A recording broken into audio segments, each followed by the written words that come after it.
What's up, guys? Welcome to Daily Dose of Reddit. This is your host, Zach, and today's subreddit is r/ProRevenge.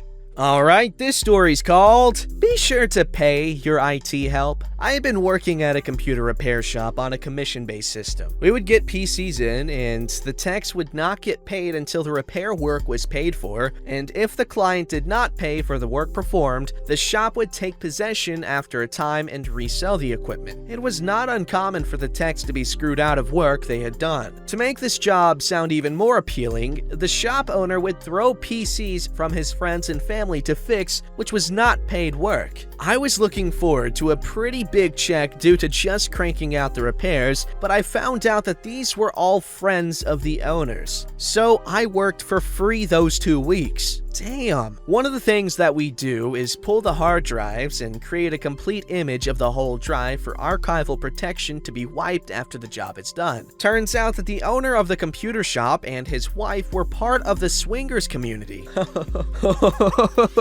Shoot. And were hosting a small but local swinger site that they ran off the notebook they brought in for repairs. I grabbed the hard drive and told the owner that he needed to pay me for the work I had done. The owner fired me on the spot. I grabbed my tools and walked out the door without realizing I had the hard drive in my hand. The owner had built a reputation in the small town it was located in for being a good Christian business, and the owner portrayed himself as a pillar of the community. I happened to get the information off the drive, and I was able to get access to his passwords, close to 4 terabytes of pictures and videos of their swingers website. Waiting on my 3 weeks for the last check, I decided that I would go scorched earth instead of looking for a payout. Step 1 is business. I had some time to look over the labor laws and found out he violated quite a few of them with me. We were treated as contractors, but he took out taxes and supplemental security income, which he never paid into the system. The other thing was, we were required to clock in like hourly employees, but were paid on commission, so due to the pay structure, many employees were getting well under minimum wage for some weeks. Step 2 is reputation. Having the sign-on information, I decided to do a few interesting things with the company website and their swingers website. I put a link at the bottom of the company webpage where I directed people to the swinger site they ran, and I changed the password authentication to allow everyone into the paid areas of the site. I also took down some of the pixelated pictures of him and his current wife and posted the original pics. It took them about a week to find out about all this. I also sent out a mass email to everyone on the owner's email list to check out the swinger site. I also gave his ex-wife the drive to help her in her court battle. The fallout. Long-standing contracts had been terminated by his clients in droves. The labor board did an investigation and fined him for his rule breaking, and the IRS did an audit where they found further evidence of his crimes. In the end, he lost his business, his kids, his reputation, and his current wife because he thought he was too much of a big shot to not pay his IT help. Yo, that guy got riggedy wrecked! However, I would say this falls closer to nuclear revenge than pro-revenge because I think stealing the hard drive or whatever, whether it was intentional or not, is a little more on the unethical side. But I feel that appropriate measures were taken, and you know what? That guy, his entire life was a lie, and you revealed the truth. At least now he can live more freely. That is, once he gets out of the crippling debt that he's no doubt gonna be in. Alright, this story's called Competitor IT Company Steals Our Articles. I owned an IT company. We'll call it Uber Tech, that strictly manages business networks, no website development, graphics, etc. One of my employees was tackling an interesting support request with instructions for making changes to a company's website. This happens from time to time where a customer gets confused with their various tech vendors or assumes that we provide all tech-related services. He called the person to get more context, and being in earshot, I could tell that my employee's call was quickly escalating with a frustrated person on the other end, and he has already offered to pass the call to his manager, me. Uber Tech, how can I help you? Pissed off website owner. I want to know what is going on here. I don't know who you are. I don't know why you're calling me, and I don't know why you have my support information. Sir, to be honest, I don't know who you are, why we are calling you, and why we have your support information either. But together, I think we can figure this out. I understand that you have a website and made a request for some changes. Who hosts your website? Derp Company. On their support website, there are instructions to send support requests. I followed them, and now I have you calling me with my support information? Sir, I definitely want to get down to the bottom of this. We do not even offer website services. If you would please work with me, I am sure we can get an answer. What I want to do is have you share your screen with me and then show me what you did to request support. I had him run our remote control software. He then proceeded to navigate to Derpco's support website, support.derpco.com.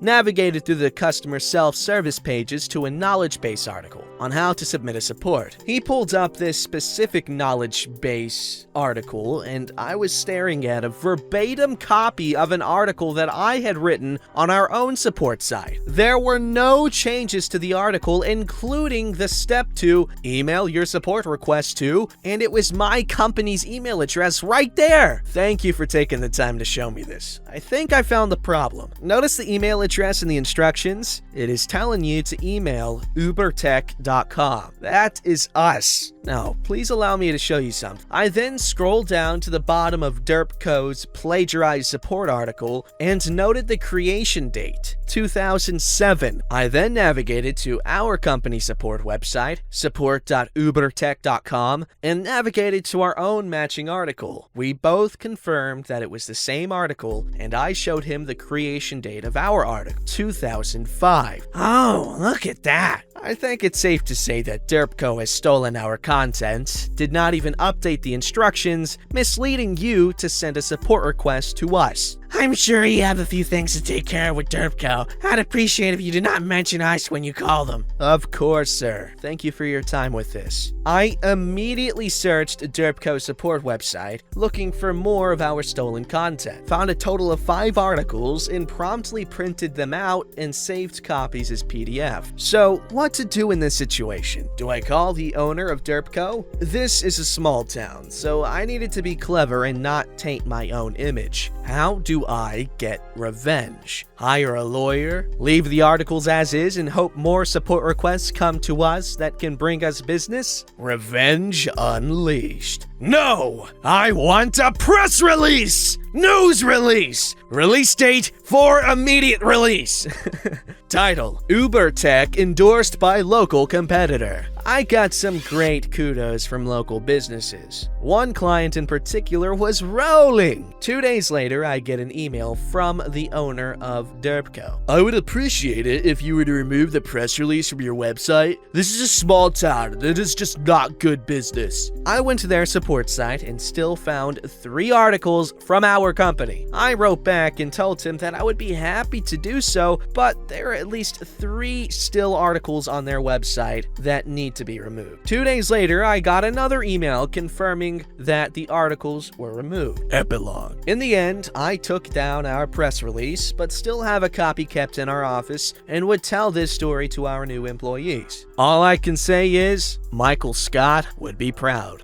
Alright, this story's called Affair Partner Gets Dirty, Illegal, Linens Aired, Loses Job as Financial Planner. Throwaway account. Oh. Note 1. Names, characters, and places are changed for privacy reasons. Note 2. Trigger warning. This revenge story involves gaslighting and infidelity. Names. Matt. Edit me for clarity. 39-year-old gay male with lupus. George. Partner of 13 years, is a year older at 40. John, 33-year-old affair partner, financial advisor. Background, a bit of backstory. Partner and I were monogamous for 10 years. Sure, we had an occasional threesome before that, but nothing long-term. I know I am potentially going to get a few people who will say that's where it all started. The understanding was that we would not do anything behind the other's back, and whomever we brought into the relationship would be an equal in the relationship. relationship. We wanted to have our couple evolve into a thruple. Yeah. Needless to say, it didn't work out. We tried, and basically the last person we tried to court ended up gaslighting me and playing the victim with George. Admittedly, I wasn't bringing my best self to the relationship. Two people who basically raised me died, and I was in mourning. I was focused on the rest of my family, whom I love dearly. Partner uses my lupus and choosing to spend time with family as his justification for cheating and lying to me about it. D-Day spread over a few days before Brovid lockdowns. In March, my partner had told me he wanted some time apart. I initially agreed, but then things just didn't seem right. I thought we were fine relationship-wise, but something seemed amiss. I have my own place and I give him some space. D-Day 1. Sunday, he tells me he has a spa session, legit massage that evening, and that he would be busy and wouldn't be able to meet till late for dinner. I didn't think anything was going on behind my back. He said he would call when he was done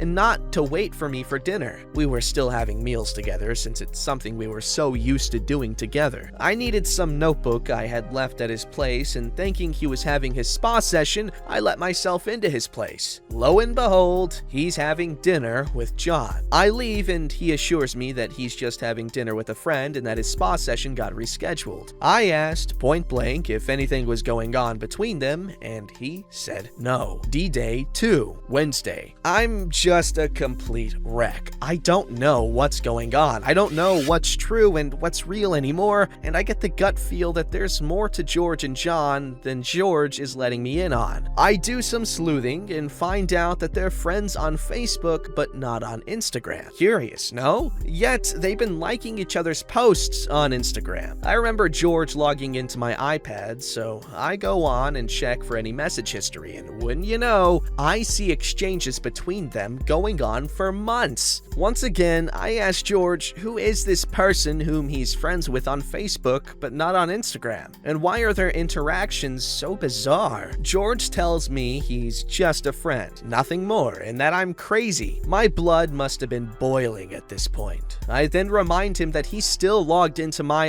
iPad and his face just changes. He tells me that I betrayed his trust and that I shouldn't have done that. He must have been in full-blown panic mode. In their messages, I find out that they've been seeing each other since September 2019. I had an emergency appendectomy in October 2019. Turns out what I thought was indigestion was actually chronic appendicitis, and it had finally ruptured. And the very next day, while I was recovering in the hospital, George and John went out for dinner and John stayed over after. No prizes for guessing what happened that night. They're talking about me in their conversations, and they even arranged to meet on Monday after D-Day 1. John asked if I would show up again, and George said that I wouldn't. At this point, my whole life before just felt like one big fat lie. I'm having plenty of sleepless nights, thinking about how I'm the chump they were fooling for 5 months. I was none the wiser. Furious, I engaged Revenge for Hire service. I wasn't thinking clearly, and caveat emptor, I don't know what that means. I lucked out with a service that did a good job. I gave them all the information on John I had, not much, just his social media accounts, and they did some investigative work. They dug up quite a bit of dirt on him. Turns out, John was in a relationship as well. Inform the partner? Check. George wasn't the only person John was cheating with. They managed to find some chat history of his hookups all the way to 2017. What's most interesting is that John enjoyed using illicit drugs while having these trysts, completing with contact information of parties involved and locations where it happened. They dug deeper and found conversations where he would advise friends to commit insurance fraud. Nothing major, mind you, but fraud is still fraud. And from the conversations, it seems that the insurers did pay out for bogus travel delays. The Revenge agency then asked me how I would like to proceed with the information. I told them, I just want his life ruined. My life and relationship have been ruined. Why not share a little of the pain I was feeling? The agency said they had informed all parties involved. Last I heard, his insurance agencies dropped him on the basis of encouraging insurance fraud, and he has a criminal record for drug use.